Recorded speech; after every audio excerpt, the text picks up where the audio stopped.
Hello student, VS academy में आपका स्वागत है। मैं उम्मीद करता हूँ अच्छे होंगे, स्वस्थ होंगे। इसके पहले वीडियो में हमने प्रकाश के परावर्तन पर चर्चा कर चुके थे और पुनः यहीं से स्टार्ट करता हूँ और आगे लेकर के चलते हैं। सबसे पहले यहाँ पर हम इस वीडियो में समझ लेते हैं पुनः कि प्रकाश का परावर्तन क्या चीज होता है।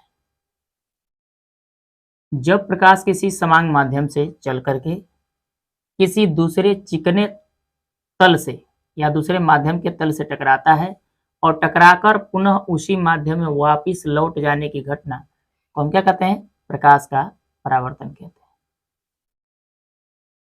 और आपतित किरण और परावर्तित किरण के बीचों बीच एक ऊर्ध्वाधर रेखा खींच दी जाती है जिसको हम अभिलंब के नाम से जानते हैं, अभिलंब। और जो रिफ्लेक्शन के दौरान प्रकाश की किरण जाती है उसे परावर्तित किरण कहते हैं, परावर्तित किरण। और जो प्रकाश की किरण आती है उसे आपतित किरण कहते हैं, आपतित किरण कहते हैं। ये हम लोग का दूसरा माध्यम है कांच, जो सघन है, और दूसरा पारदर्शी माध्यम मान लेते हैं हवा, जो विरल है।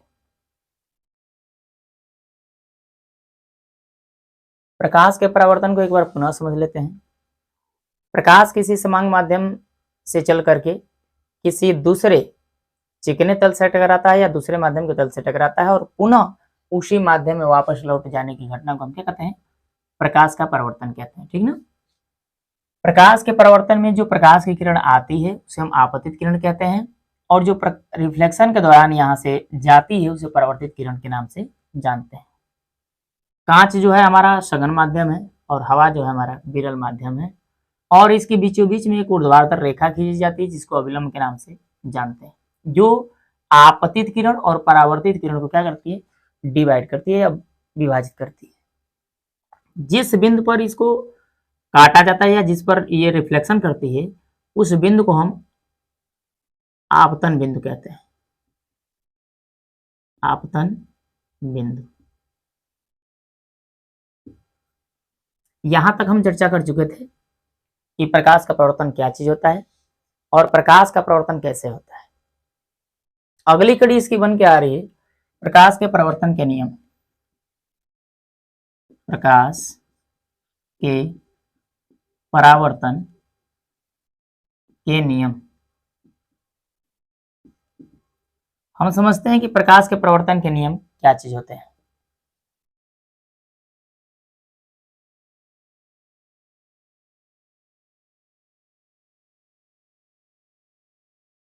Law of reflection.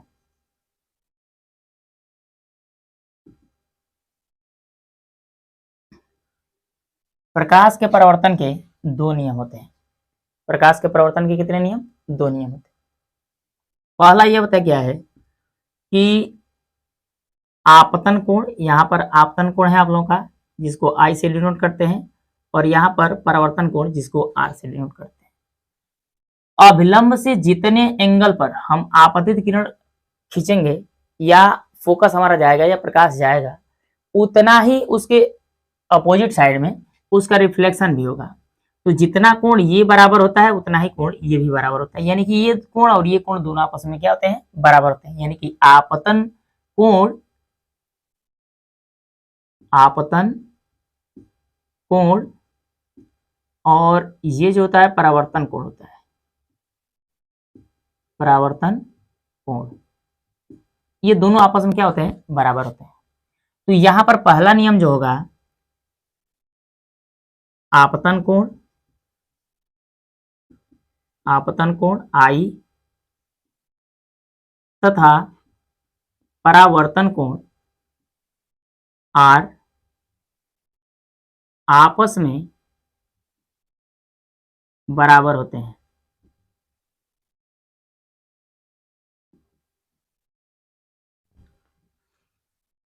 प्रकाश के परावर्तन के नियम, लॉ ऑफ रिफ्लेक्शन। पहला नियम है आपतन कोण I और परावर्तन कोण R आपस में क्या होते हैं? बराबर होते हैं। ये पहला नियम है इसका। दूसरा नियम है इसका आपतित किरण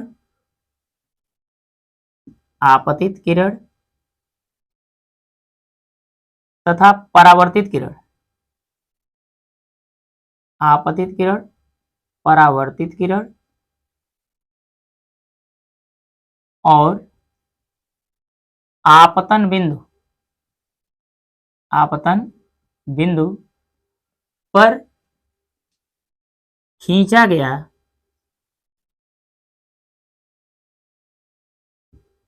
अभिलंब, आपतित किरण, परावर्तित किरण तथा आपतन बिंदु, ये वाला बिंदु पर खींचा गया अभिलंब, तीनों एक ही तल में होते हैं।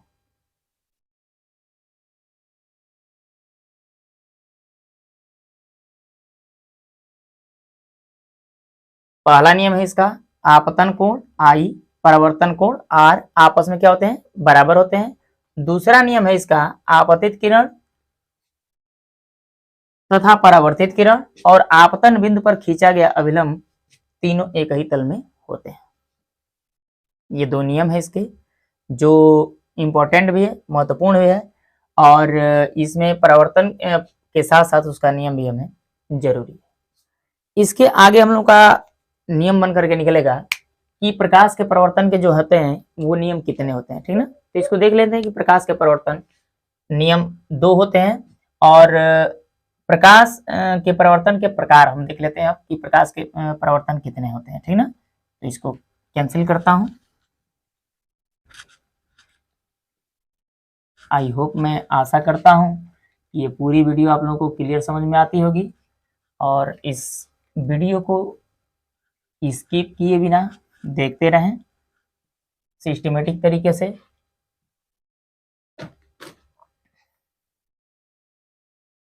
प्रकाश के परिवर्तन जो चल रहा है, इसका अगला है प्रकाश के परिवर्तन के प्रकार। प्रकाश के परावर्तन के प्रकार। तो इसके प्रकार मुख्यतः 2 प्रकार के होते हैं।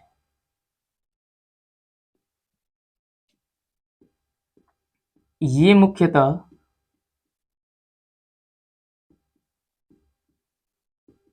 दो प्रकार के होते हैं। पहला है नियमित परावर्तन,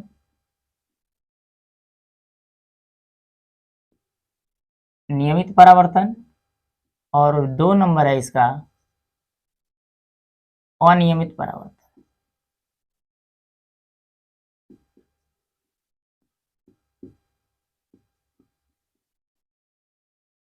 पहला होता है नियमित परावर्तन और दूसरा होता है अनियमित परावर्तन।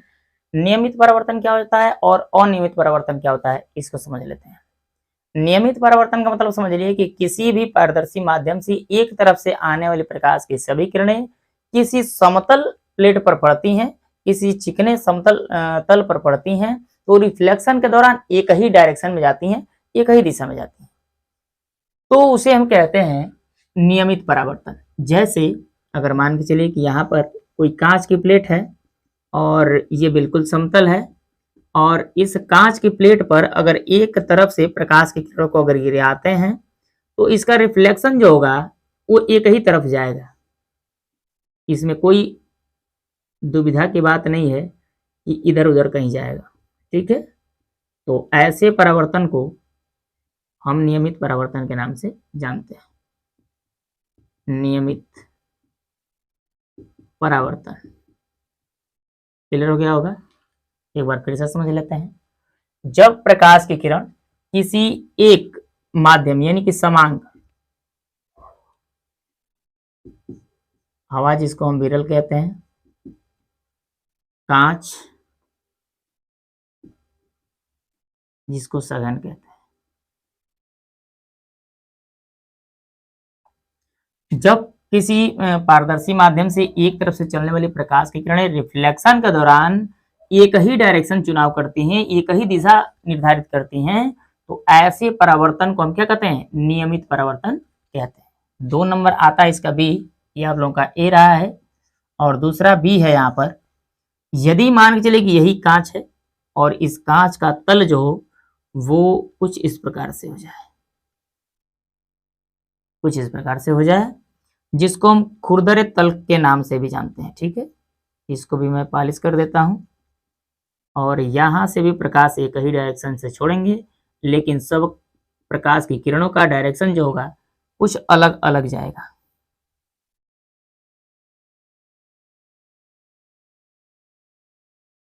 यहाँ से प्रकाश की किरण जो होगी ये कुछ इस प्रकार से चली जाएगी, यहाँ से प्रकाश की किरण इधर जाएगी और यहाँ से प्रकाश की किरण जो होंगी वो ऐसे निकलेगी। ठीक है, तो यहाँ पर देखा जा रहा है कि जितने भी प्रकाश की किरणें परावर्तित हो रही हैं उसका डायरेक्शन क्या हो रहा है, चेंज हो रहा है। समतल तल से अगर परावर्तन होगा तो एक ही दिशा निर्धारित करेगी, खुरदरे तल से अगर परावर्तन होगा तो दिशा जो होगा कोई निश्चित नहीं होगा, कोई फिक्स नहीं होगा कि वो किस दिशा में जाएगी। इसी परावर्तन को हम अनियमित परावर्तन कहते हैं।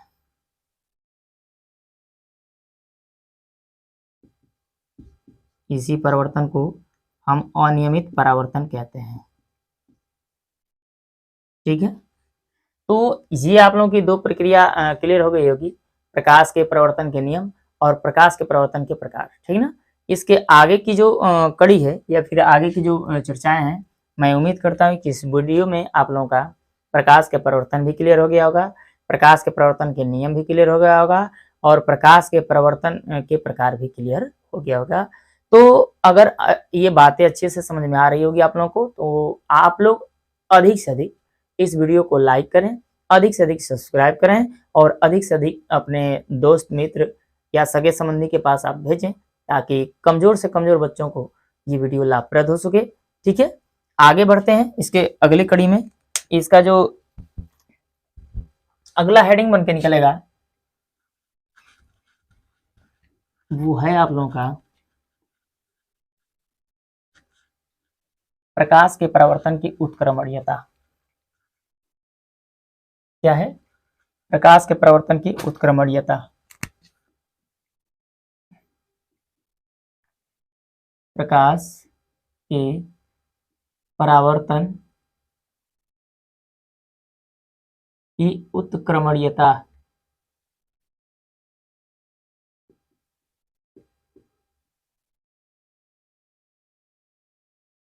प्रकाश के परावर्तन की उत्क्रमणीयता। उत्क्रमणीयता का मतलब ये चीज होता है कि हम जिस रास्ते से आए और उसी रास्ते पर पुनः वापिस चले जाना ही हमारा क्या कहलाएगा, उत्क्रमणीयता कहलाता है। जैसे मान के चले कि यदि हम साइकिल से किसी वस्तु को लाने के लिए मुझे मार्केट जाना है और मार्केट जाना है सामान लाने के लिए, और सामान लेकर के पुनः मैं घर आता हूं, तो इस प्रक्रिया को एक तरह से माना जाए तो उत्क्रमणीय हुआ, क्योंकि जान जाए भी उसी रास्ते पर और उधर से आए भी उसी रास्ते पर। वही प्रकाश के परिवर्तन हम समझ लेते हैं, बिल्कुल आसान है। ठीक ना, इसको सबसे पहले एक कांच ले लेते हैं और इस कांच को एक तरफ से हम पॉलिश कर देते हैं। परावर्तन के लिए एक तरफ पॉलिश रहेगा तभी प्रकाश का परावर्तन होगा। इसका प्रकाश को एक माध्यम से भेजेंगे हवा से और इसको कांच से टकराना है और टकरा करके ये पुनः उसी माध्यम में वापस लौट जाएगी। तो यहाँ पर हम समझते हैं कि कहां पर उत्क्रमणीयता हो रहा है और ये होगा सघन। ये हो जाएगा अभिलंब हमारा, ये आपतन बिंदु है।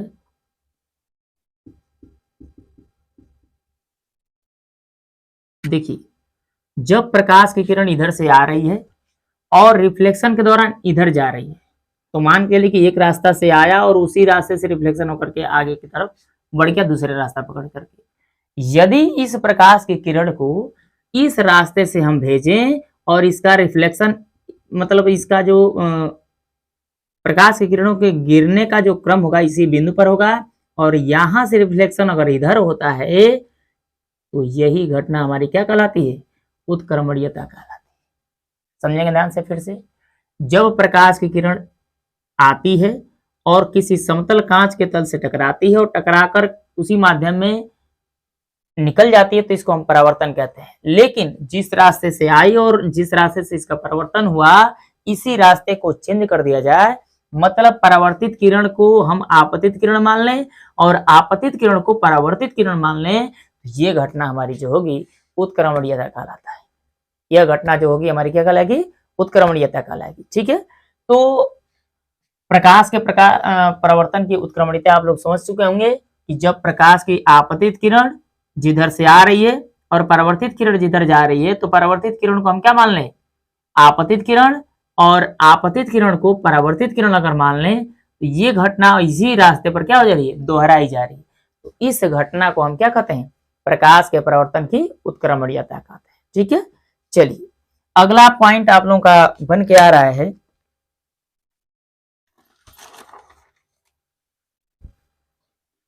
इस लेसन में वस्तु और प्रतिबिंब। सबसे पहले समझते हैं कि वस्तु क्या होती है, उसके बाद हम लोग का आएगा प्रतिबिंब। वस्तु क्या होगा? यदि कोई कांच है समतल और इसको एक तरफ से हमने पॉलिश कर दिया,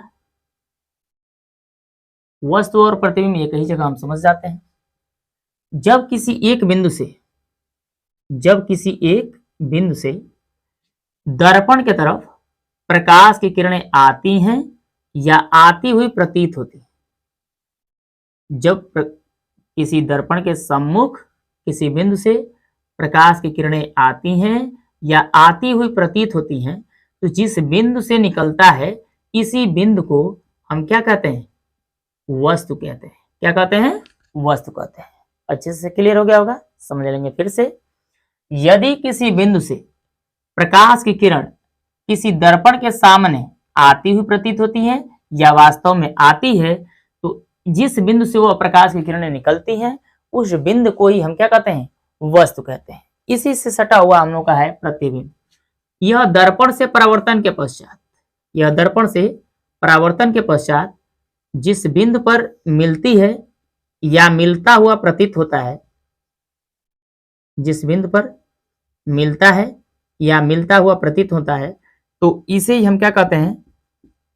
प्रतिबिंब कहते हैं। क्या कहते हैं? प्रतिबिंब। समझ में आ गया होगा? फिर से देख लेंगे अच्छे से। वस्तु और प्रतिबिंब दोनों एक ही मिरर पर आप लोगों को क्लियर हो जाएगा ये क्या चीज होता है, समझ लेंगे इसको। वस्तु किसी बिंदु से प्रकाश की किरण क्या होती है? दर्पण की तरफ आती है।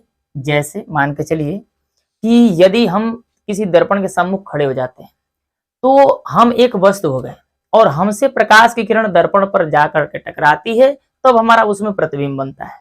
तो हमारे पास से जो प्रकाश की किरण दर्पण की तरफ जा रही है वही क्या कहलाएगा? वस्तु कहलाएगा। जहां से प्रकाश की किरण जा रही है तो वहां पर वो क्या कहलाएगा? वस्तु कहलाएगा। ठीक है, यदि वही प्रकाश की किरण परावर्तन के पश्चात किसी एक बिंदु पर मिलेगी तो वो हमारी प्रतिबिंब बनेगा। क्या बनेगा? प्रतिबिंब बनेगा। और उसी बिंदु को या उसी प्रतिबिंब को जो होगा उसे हम क्या कहेंगे? प्रतिबिंब कहेंगे। ठीक ना? तो जिस बिंदु से प्रकाश की किरण आती है तो उसे हम क्या कहेंगे? वस्तु कहेंगे। और रिफ्लेक्शन के दौरान जिस बिंदु पर मिलती है उसे हम क्या कहते हैं? प्रतिबिंब कहते हैं। ठीक है, आगे देखते हैं इसकी चर्चा जो है। प्रतिबिंब जो होता है वो दो प्रकार का होता है। ठीक है, प्रतिबिंब मुख्यतः दो प्रकार का होता है। पहला वास्तविक प्रतिबिंब और दूसरा होगा आभासी प्रतिबिंब।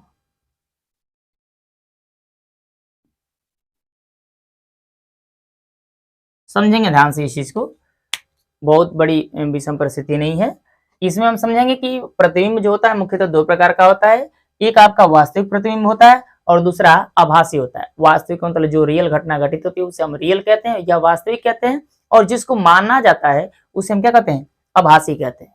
तो यहां से रिफ्लेक्शन के दौरान ध्यान से समझिए इस चीज को। रिफ्लेक्शन के दौरान यदि वास्तव में इस बिंदु पर कोई प्रकाश की किरण अगर मिलेगी तो उसे हम क्या कहेंगे, वास्तविक प्रतिबिंब कहेंगे। क्या कहेंगे, वास्तविक प्रतिबिंब कहेंगे। यदि इसी परावर्तन के पश्चात यदि इस बिंदु पर ये लगेगा, वास्तव में मिलेगा नहीं, ये लगेगा कि ये मिलता हुआ प्रतीत हो रहा है, ठीक है ना, यानी कि यहां से प्रकाश की किरण आएगी तो इसी बिंदु पर मिलेगी, तो ऐसी स्थिति में यहां पर जो प्रतिबिंब तैयार होगा उसे हम क्या कहेंगे, आभासी प्रतिबिंब कहेंगे।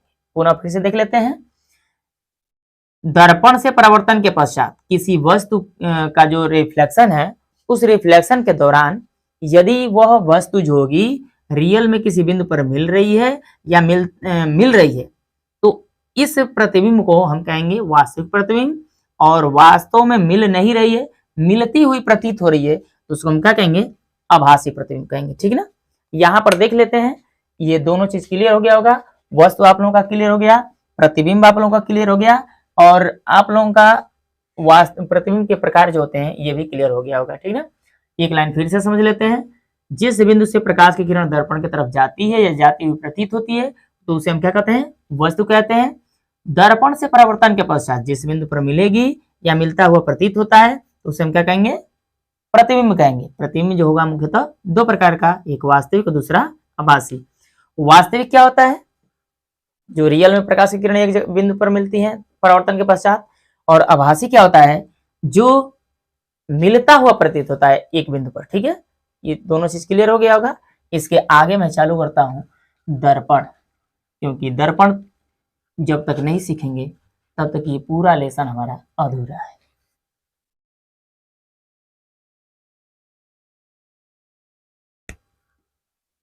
दर्पण क्या चीज होता है, देखिए दर्पण जो है यह एक कांच होता है, कांच की प्लेट होती है, और उस कांच के प्लेट को एक तरफ पॉलिश करके और दूसरा तरफ परावर्तक बनाया जाता है, उसे हम क्या कहते हैं, दर्पण कहते हैं। दर्पण सुन लेंगे फिर से, किसी कांच के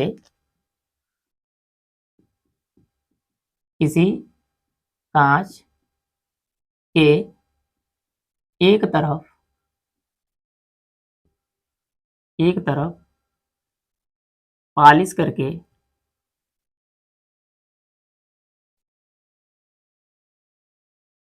दूसरा तल परावर्तक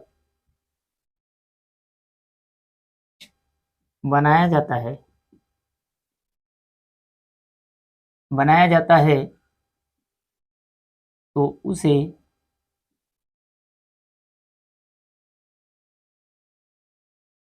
दर्पण कहते हैं। फिर से सुन लेंगे, दर्पण जो होता है किसी कांच के एक तरफ पॉलिश करके दूसरा तरफ या दूसरा तल परावर्तक बनाया जाता है, उसे हम क्या कहते हैं, दर्पण कहते हैं। दर्पण जो होता है मुख्यतः दो प्रकार का होता है। दर्पण मुख्यतः दो प्रकार का होता है। ये नंबर होगा समतल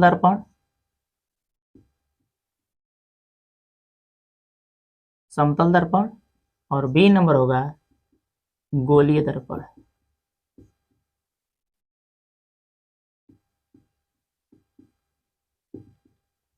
समतल दर्पण क्या होता है, गोलीय दर्पण क्या होता है, दोनों को समझ लेते हैं। यदि कांच की प्लेट बिल्कुल समतल हो, ये समान के लिए कि ये वाला पार्ट है, और एक तरफ पॉलिश करके किसका पॉलिश होता है, आयरन ऑक्साइड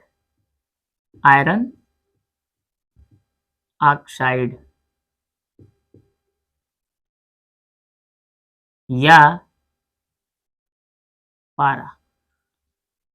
आयरन ऑक्साइड या पारा का एक तरफ लेप करके दूसरा तल उसका क्या बनाया जाता है, परावर्तक बनाया जाता है। तो इसी प्लेट को या इसी कांच को हम क्या कहते हैं, समतल दर्पण कहते हैं। क्या कहते हैं, समतल दर्पण। कहते हैं। ठीक है, गोलीय दर्पण क्या होता है, गोलीय दर्पण जो होता है किसी कांच के खोखले गोले का भाग होता है, किसी कांच के खोखले गोले का भाग होता है। अगर यहाँ से इस गोले को हम काट देते हैं तो इसकी आकृति जो होगी कुछ इस प्रकार से निकल के आएगी। क्लियर हुआ? तो कुछ इस प्रकार से निकल के जब आएगी तो यहाँ पर हम ये देखेंगे कि इसके एक साइड को पॉलिश करना है, चाहे उसको हम अंदर से पॉलिश कर दें और चाहे बाहर से पॉलिश कर दें। तो ये जो दर्पण तैयार होगा हम लोग का वो कैसा होगा? गोलीय होगा। ठीक ना? समतल क्लियर हो गया। इस समतल प्लेट को एक तरफ पॉलिश करके और दूसरा तल चमकदार बनाया जाता है, तो इसे ही हम क्या कहते हैं? समतल दर्पण कहते हैं। ठीक ना? अगला टॉपिक है आप लोगों का गोलीय दर्पण। किसी कांच के खोखले गोले का भाग होता है, किसी कांच के खोखले गोले का भाग होता है जिसकी एक तरफ पॉलिश करके और दूसरा तल क्या बनाया जाता है? परावर्तक बनाया जाता है। उसे हम क्या कहते हैं? गोलीय दर्पण कहते हैं। क्या कहते हैं? गोलीय दर्पण। क्लियर हो गया होगा? यहां पर गोलीय दर्पण जो होता है ये भी आपका दो प्रकार का होता है। गोलीय दर्पण जो होगा दो प्रकार का होता है।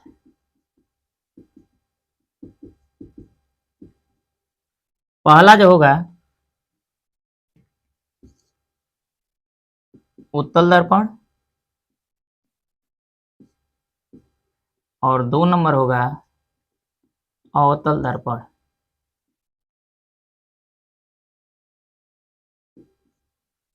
उत्तल दर्पण और अवतल दर्पण का मतलब सिर्फ एक लाइन में आप लोग समझ जाएंगे। उत्तल का मतलब होता है उभरा हुआ। उत्तल का मतलब क्या होता है? उभरा हुआ। उभरा हुआ का मतलब क्या से उभरा हुआ? उभरे तल से अगर परावर्तन होता है, उभरे तल से क्या होता है? परावर्तन होता है, तो उसे हम क्या कहते हैं? उत्तल दर्पण कहते हैं। जिस दर्पण के उभरे हुए भाग से, गोली में दो भाग, एक धसा हुआ भाग अंदर से जो है और एक उभरा हुआ भाग बाहर से जो है। ठीक है? तो अंदर से दबे हुए भाग से अगर रिफ्लेक्शन हो रहा है, जैसे इस दर्पण से हो रहा है, तो इस दर्पण को हम क्या कहेंगे? अवतल दर्पण। जिससे धसे हुए भाग से परिवर्तन होता है तो अवतल दर्पण, और उभरे हुए भाग से परिवर्तन होगा। जैसे मान के लिए कि आपका ये वाला पार्ट है और इसको मैं पॉलिश इस प्रकार से कर दे रहा हूं अंदर से, और इसका रिफ्लेक्शन जो होगा कुछ इस प्रकार से होगा, तो ऐसे दर्पण को हम कहेंगे उत्तल दर्पण। ठीक है? और ये वाला जो दर्पण होगा ये अवतल दर्पण कहलाएगा। क्लियर हो गया होगा? ये चीजें क्लियर हो गया? देखिए फिर से, दर्पण जो होगा किसी कांच की एक तरफ पॉलिश करके दूसरा तल क्या बनाया जाता है? चमकदार बनाया जाता है। उसे हम क्या कहते हैं? दर्पण कहते हैं। दर्पण जो होता है दो प्रकार का होता है, एक समतल दर्पण और दूसरा गोली दर्पण। समतल दर्पण क्या होता है? किसी कांच के, किसी समतल कांच के एक साइड को पॉलिश करके दूसरा साइड जो होता है उसका चमकदार बनाया जाता है, उसे हम क्या कहते हैं? समतल दर्पण कहते हैं। ठीक ना? और गोलीय दर्पण क्या होता है? किसी कांच के खोखले गोले का भाग होता है जिसके एक तरफ पॉलिश करके दूसरा तल क्या बनाया जाता है? परावर्तक बनाया जाता है, उसे हम गोलीय दर्पण कहते हैं। गोलीय दर्पण जो होता है ये दो प्रकार का होता है, आपका उत्तल दर्पण और अवतल दर्पण। उत्तल दर्पण का मतलब समझिए कि उभरे हुए भाग से रिफ्लेक्शन हो, उसका परावर्तन हो, और अवतल दर्पण का मतलब होता है धसे हुए भाग से इसका क्या हो? रिफ्लेक्शन हो। ठीक ना? अब यहाँ पर लास्ट हेडिंग एक आ रही है हम लोग की, पार्श्व उत्क्रमण। ठीक ना? पार्श्व उत्क्रमण क्या चीज होता है इसको पहले हम समझ लेते हैं कि पार्श्व उत्क्रमण क्या होता है। जैसे मान के चलिए कि मिरर के सामने हम खड़े हो जाते हैं, तो मिरर के सामने खड़े हो जाएंगे तो हमारा दाहिना हाथ जो होगा, हमारी जो परछाई होगी या हमारा जो प्रतिबिंब होगा उसका बायां हाथ दिखेगा, और हमारा बायां हाथ जो होगा उसका दाहिना हाथ दिखेगा। दोनों लोगों में अगर मैच किया जाएगा, मतलब ये वस्तु और प्रतिबिंब, जैसे मैं हूं और मेरा प्रतिबिंब है, इन दोनों में अगर मैच किया जाएगा तो उस प्रतिबिंब और हमारी जो वस्तु मैं हूं, दोनों में साइड जो होगा चेंज होगा। यही हमारा क्या कहलाता है? पार्श्व उत्क्रमण कहलाता है। ठीक ना? समझ लेते हैं इसको भी एक लाइन में।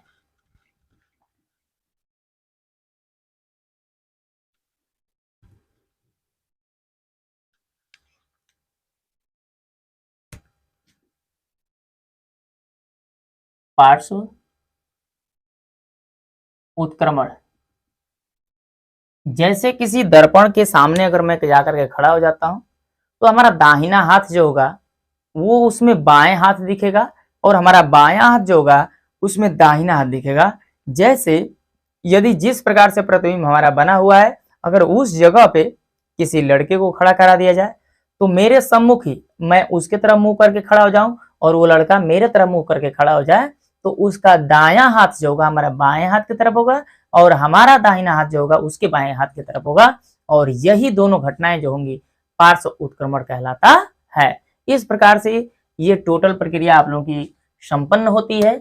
अगले वीडियो में पुनः मैं गोलीय दर्पण से संबंधित सारे सिचुएशन लेकर के मैं चलूंगा, और उसमें किस प्रकार से प्रतिबिंब बनेगा, कैसे आप लोगों का डेरिवेशन चलेगा, वो सारी वीडियोस आगे पढ़ेंगी।